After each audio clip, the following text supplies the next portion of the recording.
Sanatın Penceresi programından herkese merhaba. Bu haftaki konuğumuz müzisyen Yeşim Kantekin. Kendisiyle hem müzik hayatı üzerine hem de albümler üzerine sohbet edeceğiz. Hoş geldiniz. Hoş buldum. Teşekkür Nasılsınız? ederim. Teşekkürler. Siz nasılsınız? Biz deyiz. Çok teşekkürler. Tekrardan da teşekkürler konuk olduğunuz için programımıza. Ben teşekkür ederim davetiniz için. Sizi biraz daha bu müzik hayatınıza başlamanızı böyle biraz hem yakından tanımış oluruz. Müzik hayatına nasıl başladınız? İşte aslında biliyoruz böyle işte Tokatlısınız. Tokat'ta işte Alevi geleneğinin böyle muhtemelen mutlaka bir yansıması olmuştur sizde de. Evet, kesinlikle oldu. Oradan mı başladı müzik hayat, böyle ilişkisi işte cemler, bağlamalar hayatınızda hep vardı. Oradan mı bir merak sizde de oluşmuştu yoksa başka bir yerden mi? Yani aslında bu merakın nasıl başladığına dair ben de bir tanımlama yapamıyorum. Çünkü bence birçok insan için de bu geçerli. Müzik çok hayatın içinde bir şey. Çok klişe ama hakikaten ayrılmaz bir parçası. Bence herkes için öyle. Tabii ama Alevi kültürünün, Alevi olmanın verdiği başka bir yan da var. Biz zaten senin de dediğin gibi cemlerde bağlamayla ve bizim cemimizde bir de keman da kullanılır. Karşı karşıya kalıyorsun çok küçük yaşlardan itibaren. Aslında ibadet içinde bir ritim, bir müzik, bir melodi var. Ve o kulak dolgunluğu çok küçük yaşlardan itibaren başlamış oluyor. Zaten halk ezgilerine hakikaten çok yakın oluyoruz. Aşıklarımızdan da belli, Aşık Veysel gibi. Dolayısıyla böyle bir ilgi kaçınılmaz oluyor galiba. Ama benim kendi kendime olan farkındalığım nasıl başladı? O da işte böyle açıkçası bir anda fark ettim ben bu durumu. Bir gün televizyonda Selda Bağcan'ı izliyorum. Çok beğendim. Gesi Bağları türküsünü söylüyordu. Evet, çok etkilendim ve kendim söyledim.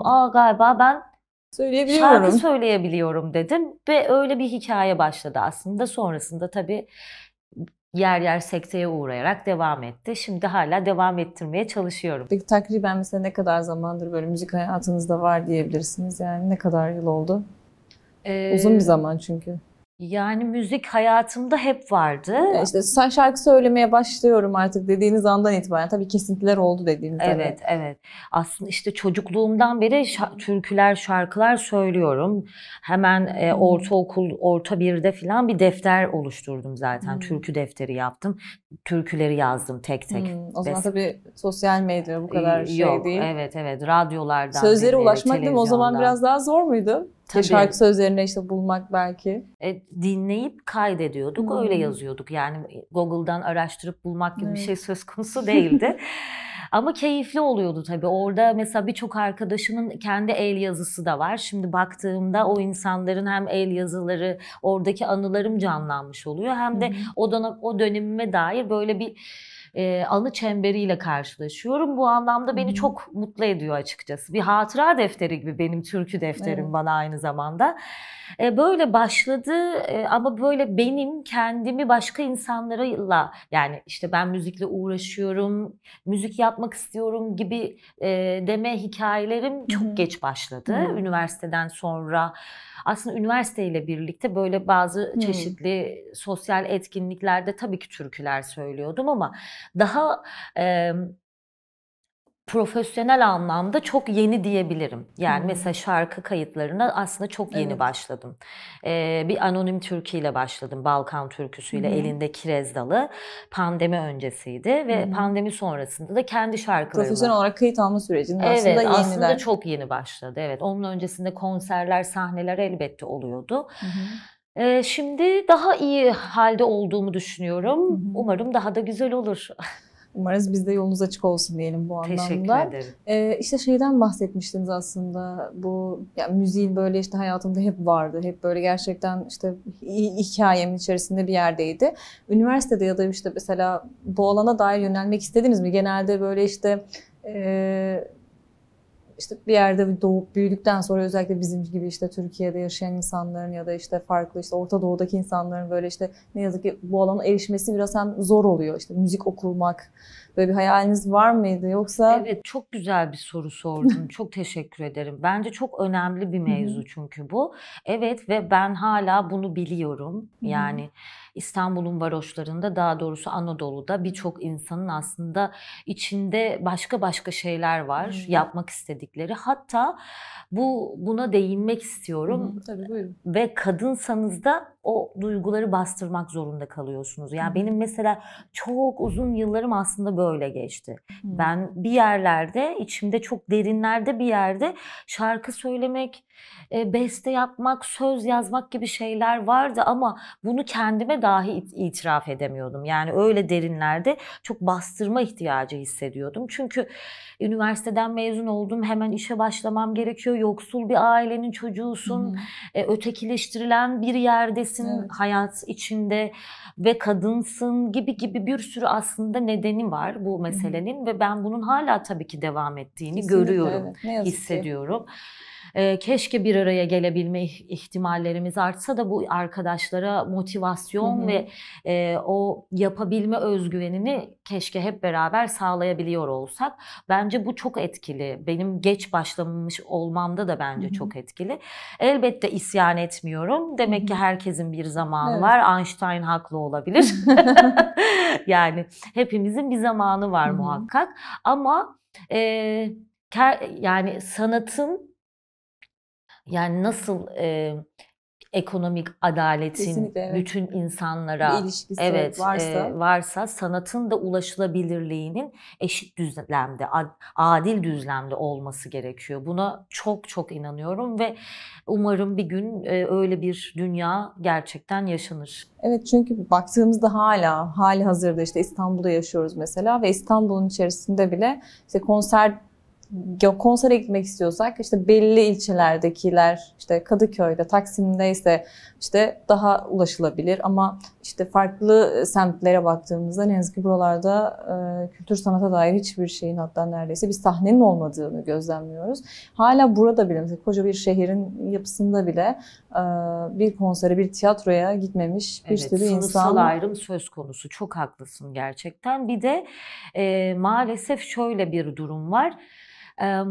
Yani İstanbul'un varoşlarındaki insanların sanattan anlamadığına dair bir öngörü söz konusu ve oraya giden sanatsal faaliyetlerin nitelikleri de çok zayıf maalesef. Evet. Yani evet, bu o işte vasatlık maalesef her yerde, her alanda, sanatta da büyük bir vasatlık var. O yüzden bütün bunlara dair çabamızı bizlerin en azından sürdürüyor nitelikli olması. sanatı herkese erişebilir olması. Evet. Aslında En çok ücra kıymetli. köşelere kadar. Yani eskiden devrimciler bilirsiniz mesela sokak tiyatroları yaparlarmış ve gitmedikleri mahalleler yokmuş ve ciddi oyunlar sahnelenirmiş sokaklarda. Oyunlar. Evet, iyi oyunlar. Şimdi bugün aslında biraz bizde de atıllık var yani. Kendimize biraz da batırmamız gerekiyor galiba çuvaldızı. Bu konularda biz de çok geriye düştük işte maalesef. Dünyanın hali hepimize yansıyor elbette. Ama yeniden üzerine düşünüp tartışırsak çok şey yapabiliriz.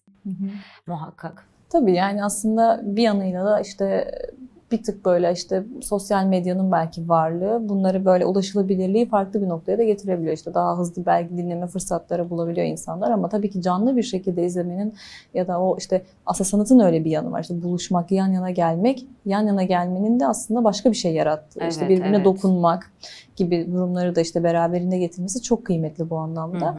Bir de içine dahil ettiği tabii dediğin gibi. Yani bütün aslında bir faaliyet içinde olmak, bir üretim içinde olmak hepimizin hakkı.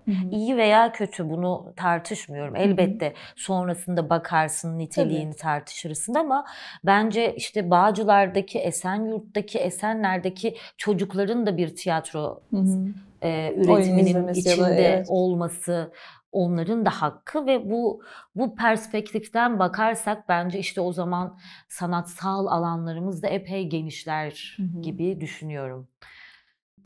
Kesinlikle ben de katılıyorum bu duruma. Şeyden de aslında biraz konuşalım isterim. Özellikle işte sizin bu müzik çalışmalarınıza gelelim. Evet, yeni, taze ama böyle baktığımızda Bir Kadınım ve Yaşa adlı çalışmanız ilk çalışmanız mı oluyor? Evet, Bir Kadınım önce 8 Mart'ta yayınlandı. Kadınlara ithafen. Diğeri de sonra, çok kısa bir süre sonra 17 Mart'ta yayınlandı. Nasıl çıktı bu iki şarkının hem hikayesi, ikisi de toplumsal olaylara zaten değinen şarkılar? Evet, aslında Yaşa Bir Kadınım'dan çok daha evvel açığa çıktı bende. Çalışıyordum ve İstanbul'dayım. Ben İstanbul doğumluyum.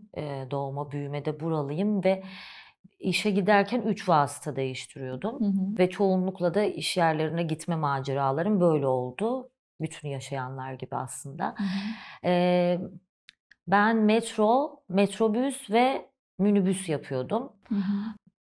Bayağı böyle zorlu oluyordu. Zaten metrobüse binenler tahmin ediyordur. O zamanlar da öyleydi.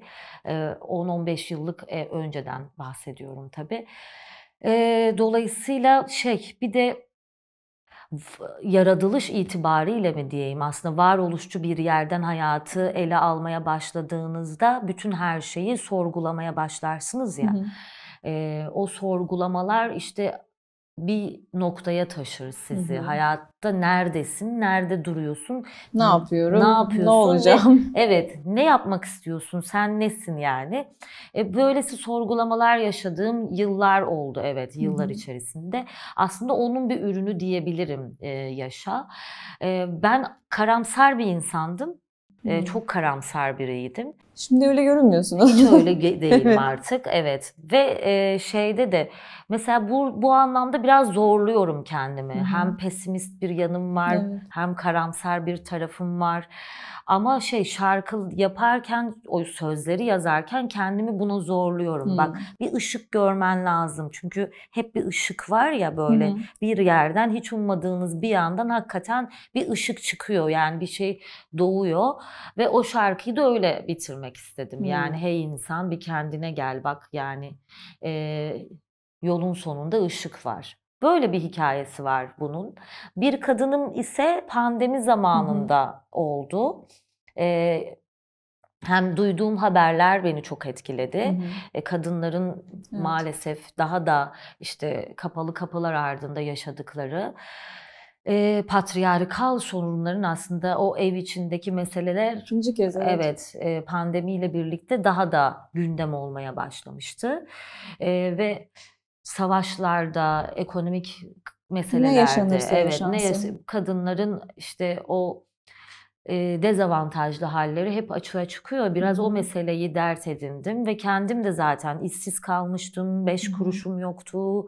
Ne yapacağımı bilmiyordum. Çok belirsizdi. Pandemi ne kadar sürecekti falan. Böyle yürüyüş yaptığım bir esnada Sarayburnu'nda yürümeyi seviyorum. Aksaray'dan Sarayburnu'na kadar gidip o sahil boyu yürüdüğüm ve bir taşın üstünde oturduğum bir zamanda çıktı aslında. Karşımda deniz vardı. Zaten sözler de öyle anlaşılacağı gibi. Onun da öyle bir hikayesi var. Yani ben şarkı yapmak için yapmıyorum. Onu da belirtmek isterim.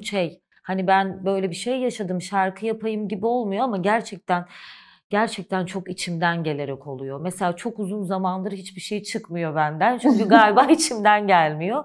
O içimden geldiğinde oluyor. Bir de bir dert, hani aslında gerçekten bir derdin de olması gerekiyor işte şarkının. Yani işte belki de hani deyim yerindeyse işte o popüler kültürde çok böyle anlamsız sözleri yan yana getirip yazılması daha böyle tuhaf geliyor zaten dinleyiciye. Tabii bugün mesela işte böyle baktığımızda çok anlamsız sözlerden yapılmış bir sürü şarkı var ne yazık ki. Ve siz bunlar hakkında ne düşünüyorsunuz? Hem yani beste de yapan biri olarak.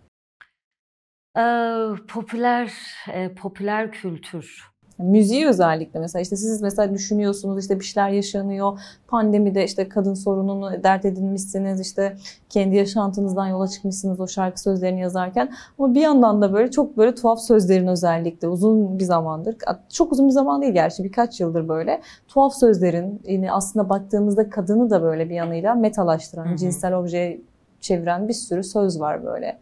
İşte en çok dinlenenler arasına girebiliyor falan yani. Evet. Tuhaf bir denklem var aslında baktığımızda bir yandan da. Bunu nasıl aslında böyle belki hiç ya da buradan bakabildiniz mi hiç bu tarafına? Evet, evet. Üzerinde düşündüğüm bir mevzu.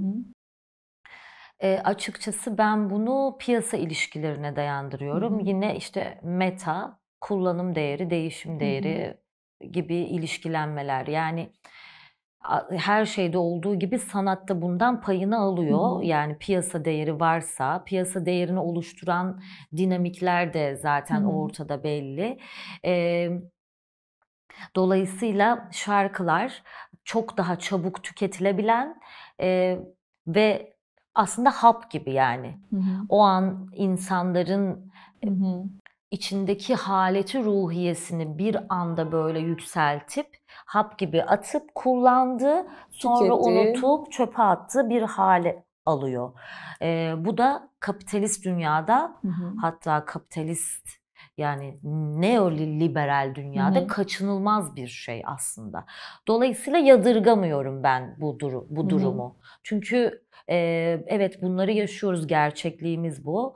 Sadece şarkılar değil ki artık, bak üzerimize giydiğimiz kıyafetler de öyle. Yani şeyi duymuyorum ben artık. Ben mesela eşyalarımla dahi bağ kuruyorum ve atamıyorum. Ama insanlar 2-3 gün giyip değiştirip atıyor. İşte şarkılar da bunlardan payını alıyor.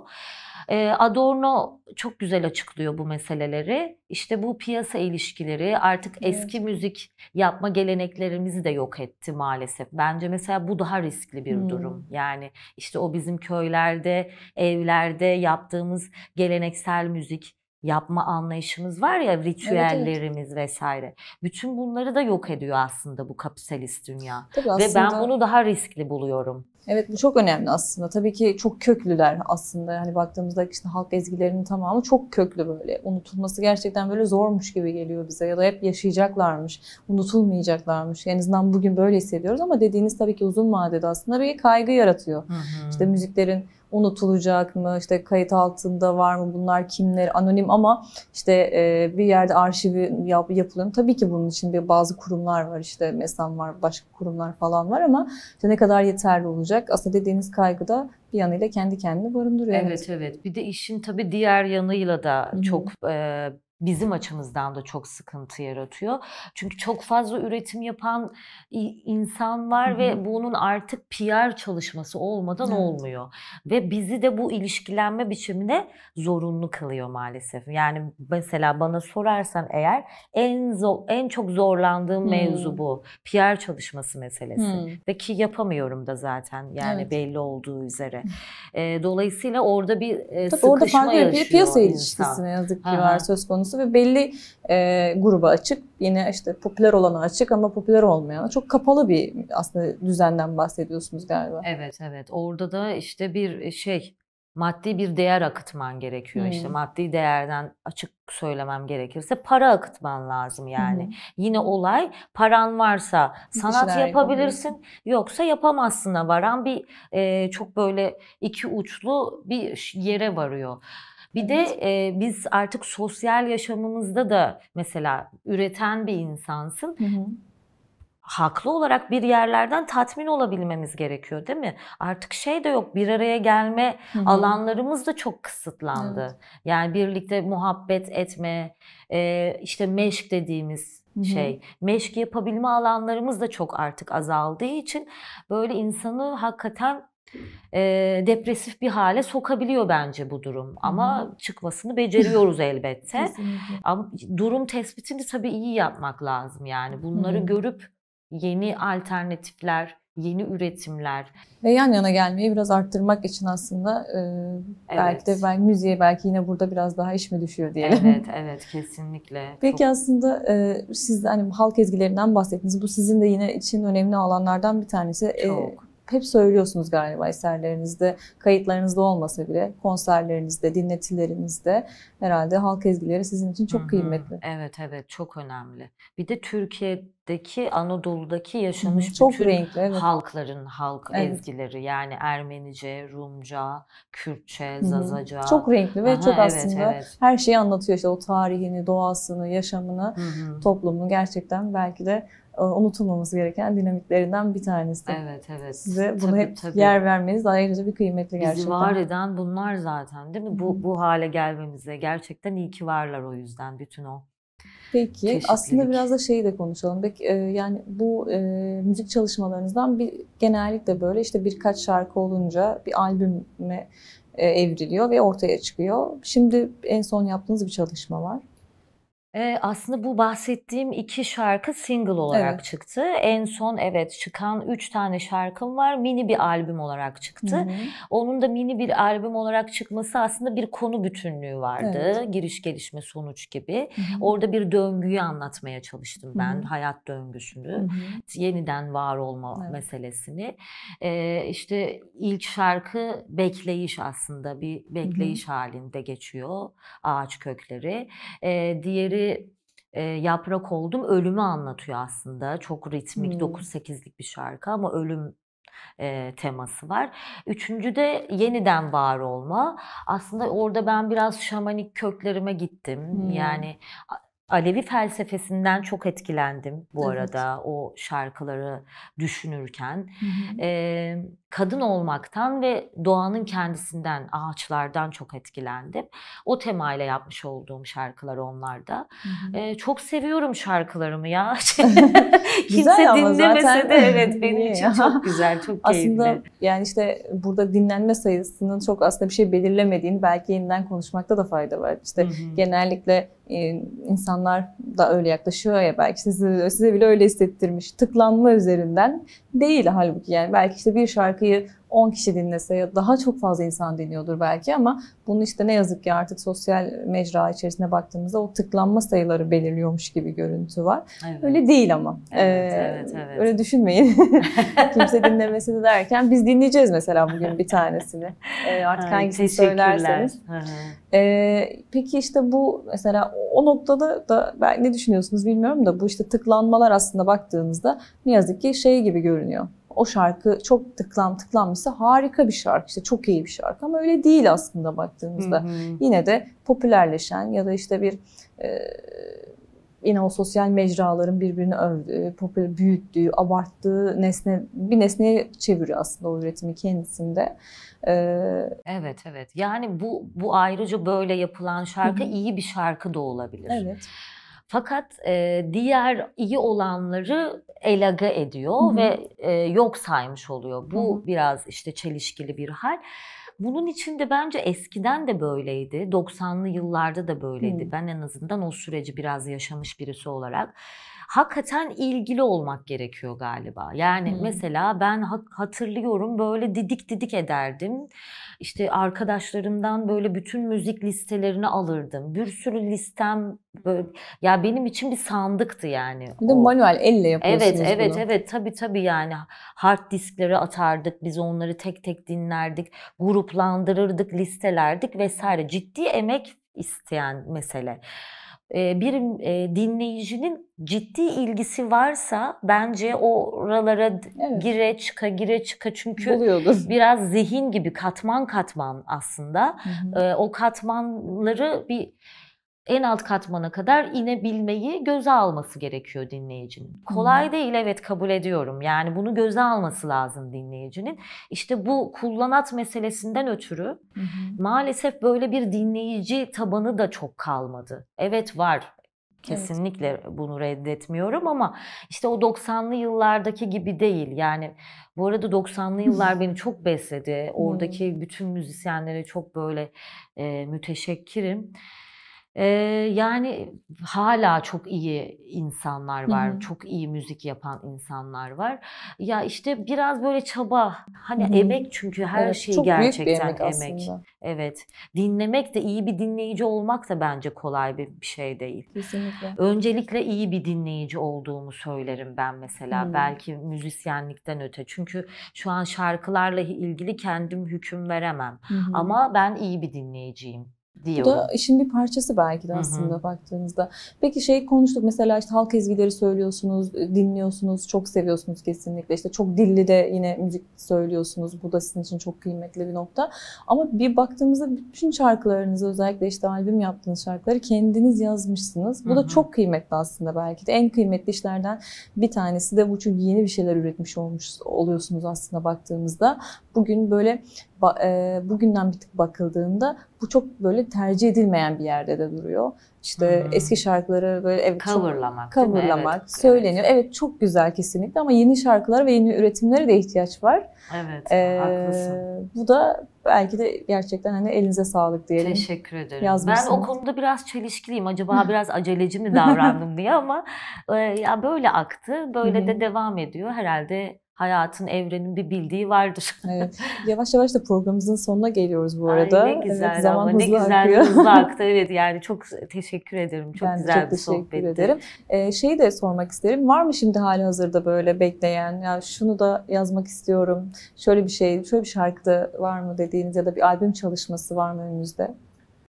Albüm çalışması yapmak istiyorum. İşte bir repertuar belirleme aşamasındayım. Albüm çalışması değil de böyle bir hücum kayıtı yapacağız. Belki 10 şarkılık Bülent Sesler'le birlikte. Böyle bir planım var, ama nasıl gerçekleşir, olabilir mi bilmiyorum. Hücum kayıt da biraz böyle değil mi? Müzisyenlerin genelde korktuğu bir şey midir? Herkesin aynı anda. Evet. Böyle tetikte olmamız gereken bir şey. Öncesinde iyi prova almamız gerekiyor. Ben de ilk defa böyle bir şey deneyimleyeceğim. Bakalım.